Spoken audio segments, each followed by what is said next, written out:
Most companies, I think there's just not enough feedback. And if you don't have feedback, you're not going to succeed in coaching, actually. It's not going to work.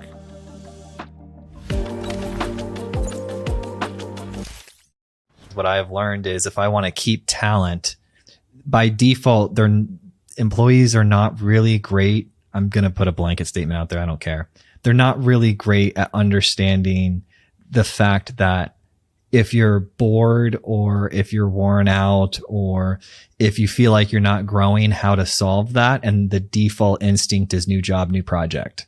And that'll be my growth. And you don't need that. And in fact, that thinking prevents you from doing 10 times more than you're even currently capable of.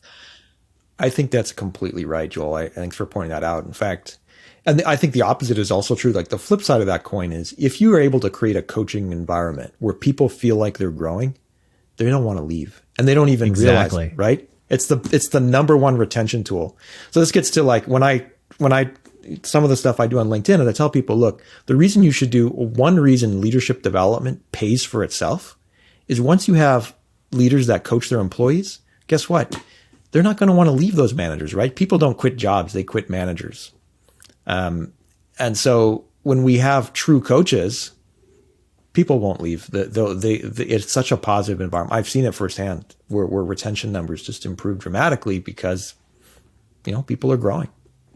So you have this employee team meeting once per month, no project or customer talk. Yeah. What topics are we discussing in that? So the thing I think we should fold in that's important is I like to flip the script a little bit on this because the thing we have to get out of the way is the question of feedback. So if you come to that meeting and it's just the manager saying, well, this is what I see, XYZ, then it becomes, again, it's a fail. So what we want to do, and this is kind of one of the things I teach in my training as well, is I teach a system called the 5-minute feedback system. And without, going to all the details, the fundamental thing here, Joel, is we flip the script. So what we want to do is have environments where people ask for feedback all the time. Not from their manager necessarily, but from everybody. So let's say, Joel, like I'm going to go into a code review tomorrow. I could be like a senior engineer, individual contributor.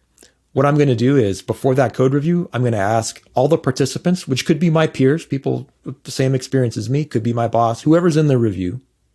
I'm going to say afterwards, I'd like some feedback on how I did here, right? And then I collect the feedback. So I think it's really healthy when people own their own feedback. In fact, it's incredibly healthy. It actually, I've deployed the system myself. It's not just theory. I've rolled it out. It really works. And so then to your question about what happens in the monthly kind of one-on-one coaching meeting, well, we flip the script. So now the manager says, hey, Paul, what feedback have you gotten this month? And then I say, oh, well, actually, I did this code review and here's some feedback I got. Joel said this and Bill said that, et cetera, et cetera. And now it's like the coach is there. Oh, that's interesting feedback. Why do you think you got that? And right. So I think that to me is the first key is the player has to own their own feedback and their own, growth. Now, of course, the manager is also one of many that also has, feedback to give, but that's where it starts. Okay. And what we can do is we can start building on that. We can say, all right, well, I see some patterns here, right? It's like, it seems like in these code reviews, you're consistently hearing X. What are we going to do about X?